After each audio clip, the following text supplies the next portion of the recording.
이재명 후보가 이제 잠시 후면 첫 이제 공식 일정을 시작하는데 네. 첫 장소를 광화문 청계광장으로 잡았습니다. 네. 뭐 의미가 있습니까? 네, 굉장히 의미가 크다고 보여집니다. 이제 진짜 대한민국을 말씀하기도 하셨지만 네. 한 3가지 정도로 의미가 있다고 보여지는데요.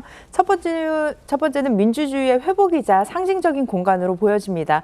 이곳에서 탄핵이 주도가 되었고 빛의 혁명이라고 하죠. 많은 시민분들이 응원봉을 들고 나와서 탄핵을 주도하셨습니다. 그런 의미가 있고요. 두 번째로는 시민과의 소통입니다. 지금 경청 투어를 통해서 전국을 다니셨는데 네. 어제까지 호남 일정으로 마무리를 하셨고 오늘 다시 서울부터 시작을 하는 일정이죠. 민심을 직접 듣겠다라는 의미고요. 네. 마지막으로는 정권 심판의 메시지를 강화하려는 것으로 보여집니다. 이제는 윤석열 정부에 대한 비판과 정권의 심판 메시지를 강하게 그곳에서 또 발표하려는 의도가 있는 그런 메시지가 있는 그런 출정식이라고 보시면 될 것 같습니다. 알겠습니다. 10시 되면 다시 한번 저희가 연결해 보도록 하죠. 자, 김문수 후보도 조금 전 새벽 5시부터 송파에 있는 가락시장을 방문하는 걸로 첫 일정을 시작했습니다. 소상공인 직접 만나서 민생 메시지도 들어보고 순대국밥도 아침에 먹었다고 하는데 그 현장도 한번 보여드리겠습니다.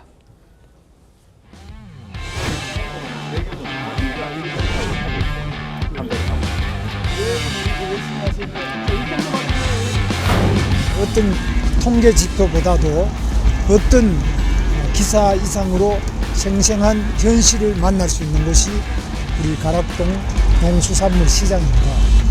이곳에서 저는 정말 시장 대통령이 되어야 되겠다. 서민들과 함께 가장 낮은 곳에서 가장 뜨겁게 도전하는 열심히 살 수 있는 대한민국 반드시 만들겠습니다.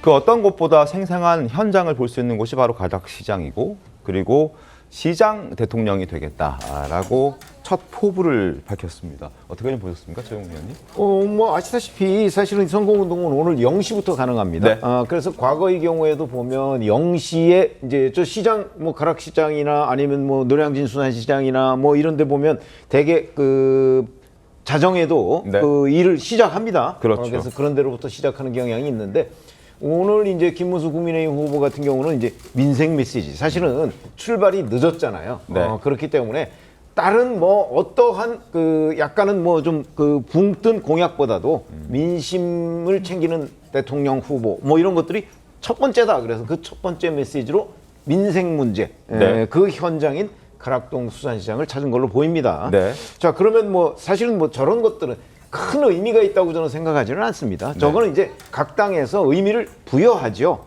그러나 유권자 입장에서는 본인이 만나보고 뭐 또 공약이나 아니면 그 공약의 진정성 뭐 이런 것들을 보고 이제 선택을 해야 되기 때문에 앞으로 22일간 네. 저런 그 활동을 종합적으로 그 평가한 뒤에 아마 한 표를 행사하지 않을까.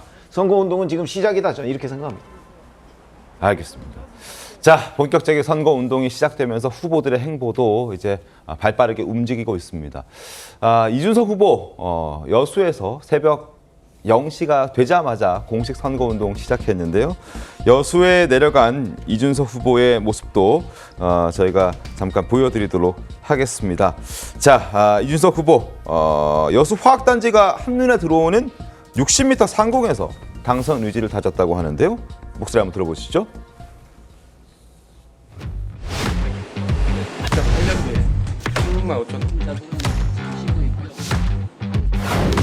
정말 이 24시간 불이 꺼지지 않는 24시간 돌아가는 이 여수 석유화학단지의 공장과 그 안에서 일하시는 노동자분들처럼 제가 대통령이 되면 밤낮을 가리지 않고 24시간 내내 대한민국의 발전을 그리고 대한민국의 재도약을 걱정하는 그런 대통령이 되겠습니다.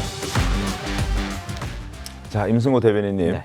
여수를 첫 일정으로 개혁신당 이준석 후보는 선택했습니다. 어떤 의미가 담겨 있습니까? 뭐 공공시가 시작됨과 동시에 네. 이제 첫 번째로 여수 지역을 방문했습니다. 다양한 의미를 분석할 수 있을 것 같은데요. 물론 경제 부활, 최근에 저희 정당에서 러스트벨트를 비롯해서 리쇼어링 정책에 집중하는 공약도 보였는데요.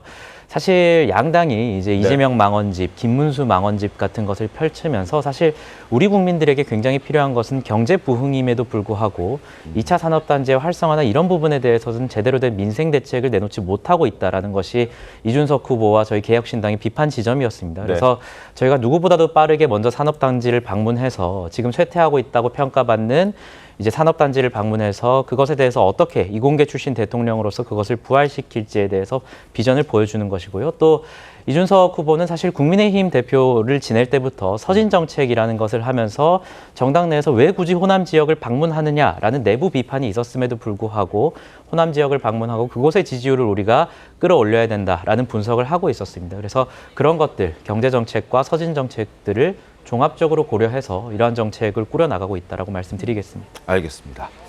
오늘부터는 확성기 사용도 가능합니다. 이제 공개적으로 하는 거니까요. 그리고 사흘 뒤에 전국에 선거 벽보가 이제 붙게 되면 대선 분위기는 후끈 달아오를 것으로 예상됩니다.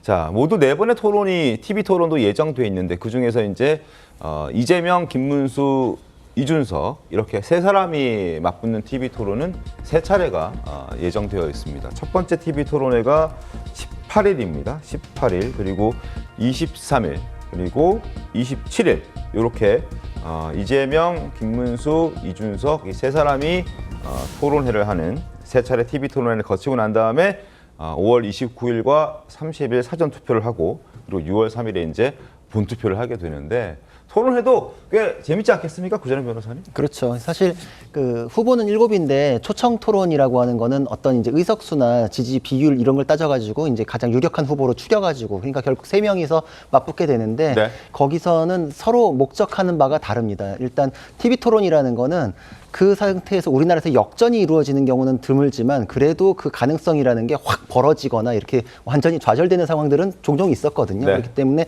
열세 후보는 여기서 어떻게든 우선하는 후보를 공격해가지고 이제 지지율의 반등의 기회를 마련하기 위해서 TV 토론에서 굉장히 격렬해지는 경우들이 많고 또 여기서 이제 이준석 후보 같은 경우에는 사실 이번도 뭐 중요하겠지만 이번에 유의미한 성과를 얻는다면은 나이가 아직 있기 때문에 다음, 다다음에 대해서도 생각을 하면서 그런 치열한 토론의 네거티브보다는 자신이 어떤 지도자로서의 그 역량이 있다라는 걸 보여주는 데 좀 치중할 것으로 보이고 이런 컨셉에 따른 이제 행동들을 할 것으로 보이거든요. 네. 아무래도 지금은 사실 김문수 후보가 좀 급하죠. 그러니까 아마 TV 토론에서는 더 자신에 대해서 드러냄과 동시에 이준석 후보보다는 더 공세적으로 나가지 않을까 그런 것들이 아마 관전 포인트일까 싶습니다. 그럼 이재명 후보를 향해서 2번에 김문수 후보와 4번에 이준석 후보가 공격을 강하게 할 것이다 이렇게 전망하시는 거죠.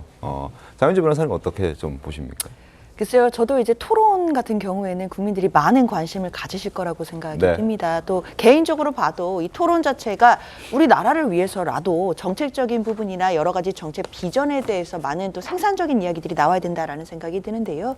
그런데 다른 후보들에 비해서 이재명 후보는 그동안의 과정을 통해서 사실상 많은 부분이 준비된 후보입니다. 그런 부분에 있어서는 저는 토론에서는 어찌 보면 이재명 후보에게 가장 유리한 구도가 되지 않을까라는 생각이 드는데 물론 다른 후보들이 뭐 이재명 후보에 대해서 견제하는 견제구를 얼마든지 던질 수는 있겠지만 또 그에 비해서 이재명 후보가 그동안 뭐 우클릭이다 이런 얘기를 들을 정도로 정책과 관련해서는 중도 확장을 위한 노력들을 해왔거든요. 그런 모습들을 저는 토론회를 통해서 많이 보여줄 수 있을 거라고 생각이 들고 그렇게 되면 중도층에 계신 국민들의 표도 민심도 얻어올 수 있지 않을까라는 기대가 있습니다. 알겠습니다.